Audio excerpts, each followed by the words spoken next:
कागल नगर परिषदेच्या हद्दीत 5,90,00,000 रुपयांची विकास कामं पूर्ण करण्यात आली आहेत। या कामांचं लोकार्पण वैद्यकीय शिक्षण मंत्री हसन मुश्रीफ यांच्या हस्ते करण्यात आलं। त्यामध्ये पालिकेचा 500 किलोवॅट क्षमतेचा सोलर पार्क, पाण्याची टाकी यासह शहरातील विविध कामांचा समावेश आहे।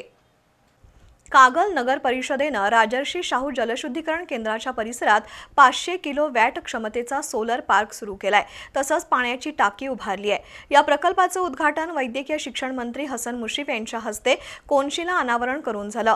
पालिकेच्या इतिहासात गेल्या 5 वर्षात प्रथमच सर्वाधिक विकास निधी आल्याचं नामदार हसन मुश्रीफ यांनी सांगितलं।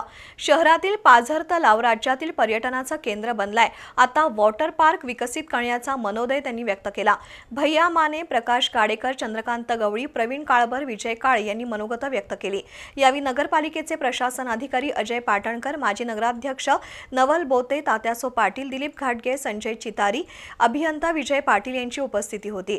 दरम्यान नामदार मुश्रीफ यांच्या हस्ते अनंत रोटो इथलं क्रीडांगण, वड्डवाडीतील मिनी गार्डन, राजर्षी शाहू पुतळ्याचा चबुतरा, हिंदूराव घाटगे विद्या मंदिर, सेल्फी पॉइंट यासह विविध विकास कामांचं लोकार्पण करण्यात आलं।